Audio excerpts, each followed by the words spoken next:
अगर आया मालूम हो गया है मुझे यार मैं तेरिया मेरी तेरिया घर भी जान के मैं कहीं ये नहीं जाएगा ना दे है। सुनो मैं इसे समझा रहा हूँ समझा रहा हूँ अगर समझ जाता है तो ठीक है वरना इसके शरीर का चमड़ा नीचे उतार देना होगा खालिया के साथ भूसा भरवा दे बल्कि और इसके शरीर पर नमक छिड़क छिड़क कर मारना होगा सुन मेरी बात अरे काहे तू खैला भागला अरे क्या खिला रहा है सुन मेरी बात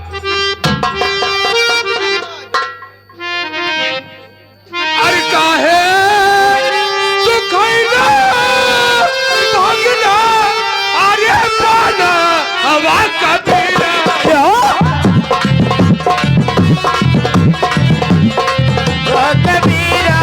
अरे दही पाक का संभला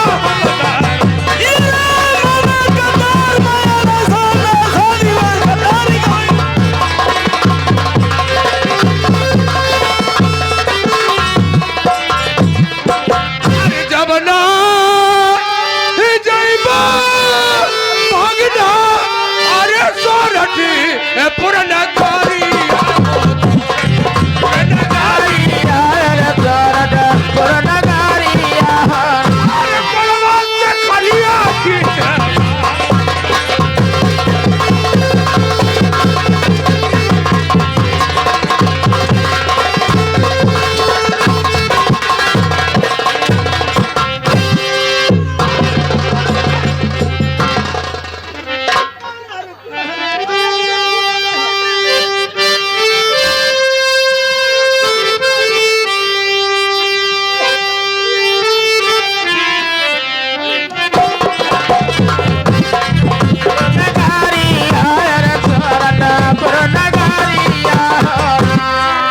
मसोरा ठितिरिया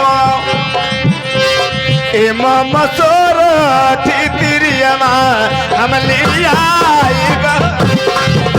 मसोरा ठितिरिया हम लिया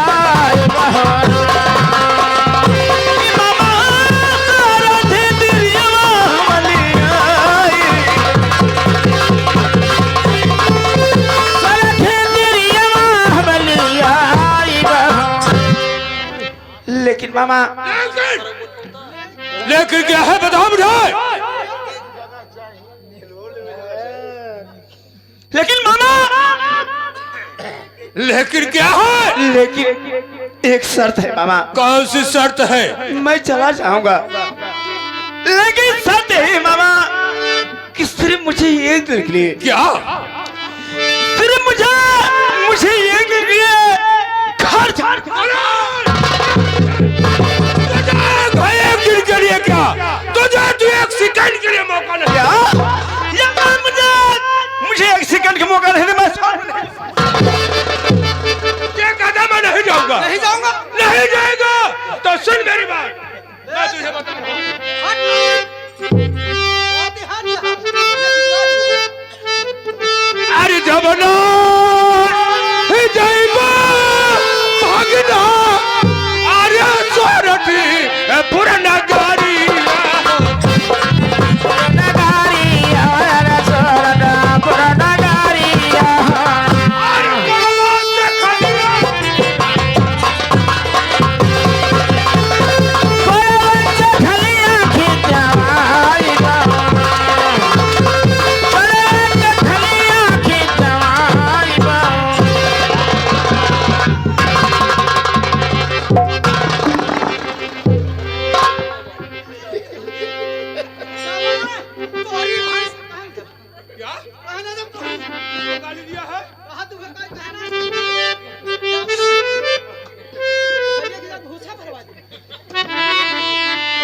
मामा यार आपको क्या हो गया है मामा कितना मानते थे कितना प्यार करते कितना दुलार करते थे जब तूने अपने मामा को भुला दिया है तो तेरा मामा क्यों नहीं तुझे भुलाएगा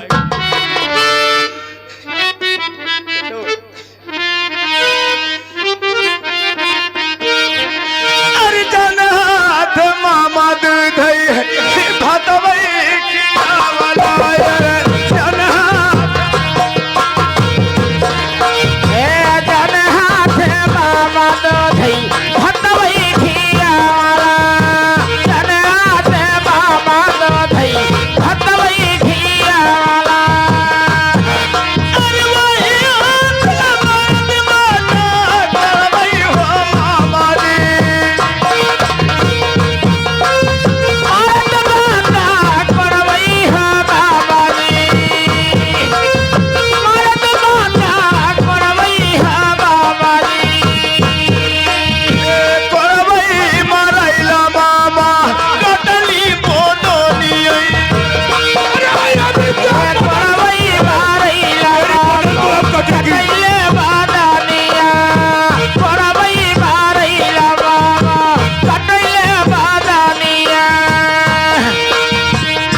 मामा जब इतनी बड़ी बात है तो मैं चला जाऊंगा, लेकिन मामा फिर लेकिन अब क्या रह गया है? लेकिन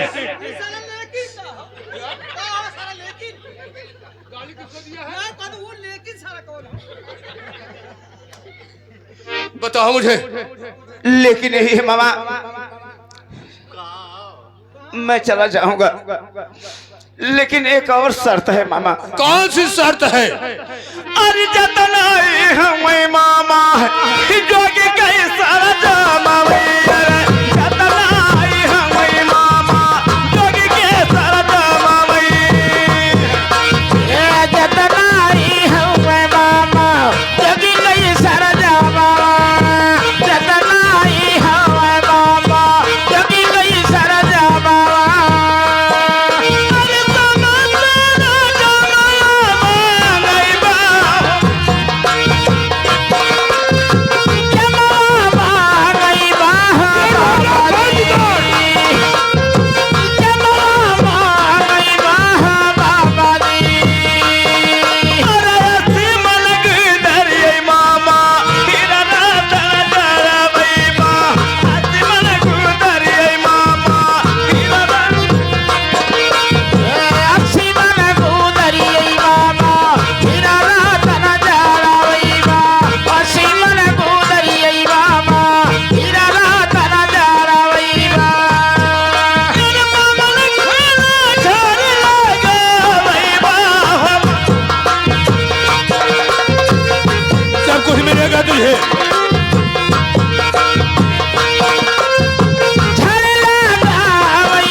इतना सजा जितना जल्दी मंगा दोगे, जितना जल्दी मंगा दोगे उतना ही जल्दी मैं ये रोना बंद कर, ये रोना बंद कर। मैं अभी सामान मंगा रहा हूँ। दरबारी इधर आके हमारे श्रीमान सचिन जयमाल डेकोरेशन वाले का लो सर सामान और घटी खरीद लिया। जाओ जाओ, जितना सामान बताया है सब सामान लेकर बहुत जल्द आओ।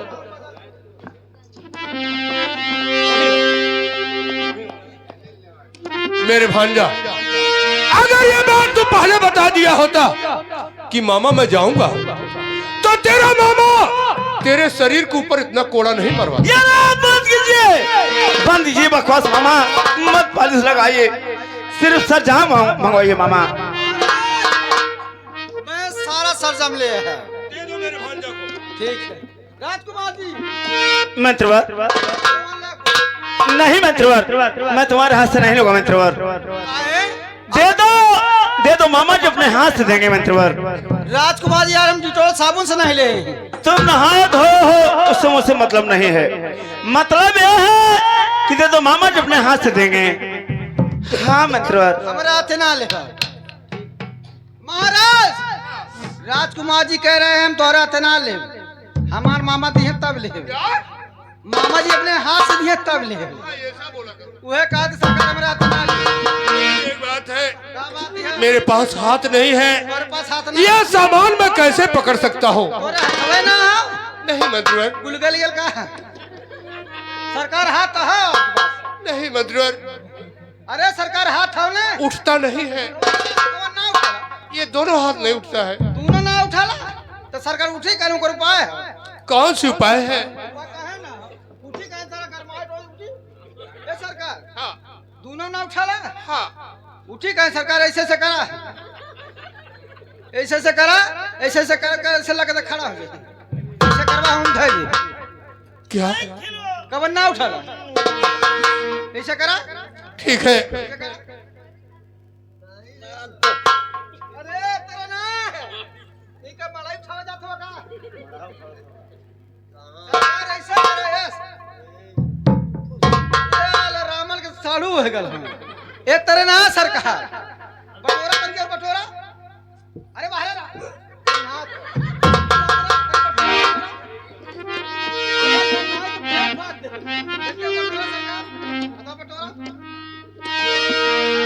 खत्म हो गया। ए सरकार वो हाथ कैसे से करा गरमावा, ऐसे गरमावा करे से लगे खड़ा है बटोरा। अगर तनिको हमें गन्हाया हम फेंक फाड़ दे।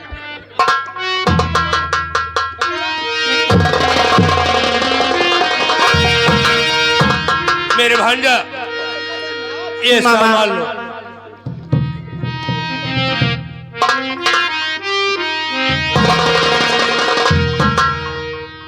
ये मैं चला हूँ, गुरु दर्शन करूंगा, उसके बाद जो इजाजत देंगे वही मैं पालन करूंगा। देख लिया, सीधे उंगली से घी नहीं निकलता है। नहीं मामा, अब ये सोरठपुर जाएगा जाऊंगा। और सोठी रानी को लाएगा, मैं ठीक हो जाऊंगा। लेकिन जाओ मामा, एक दिन अपने आप जब खुद पहुंचाओगे मामा, मैं तो चाह ही रहा हूँ।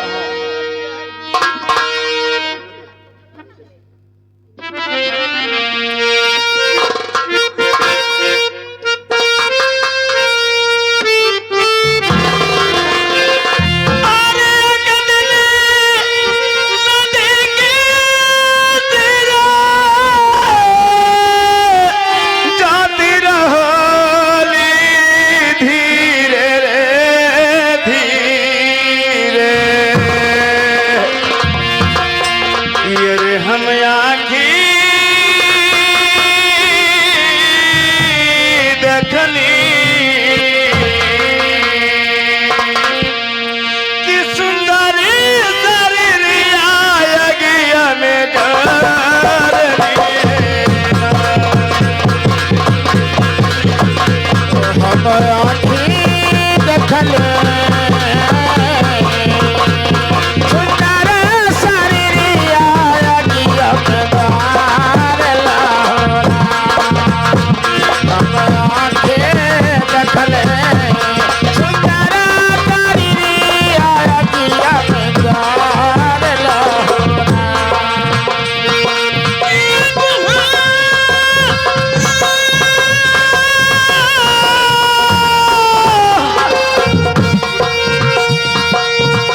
भजा हो माना या लखा निरंजन भजा हो माना या लखा निरंजन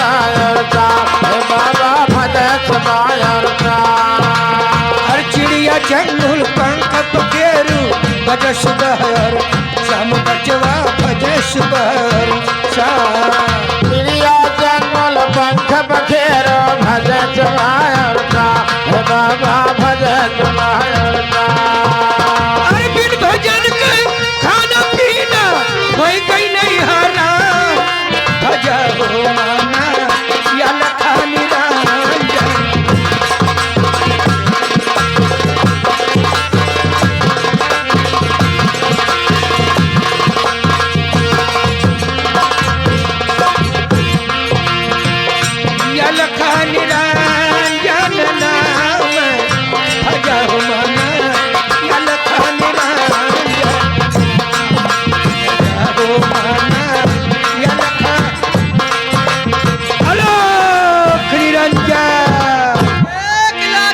बाबा 1 लाख इंजन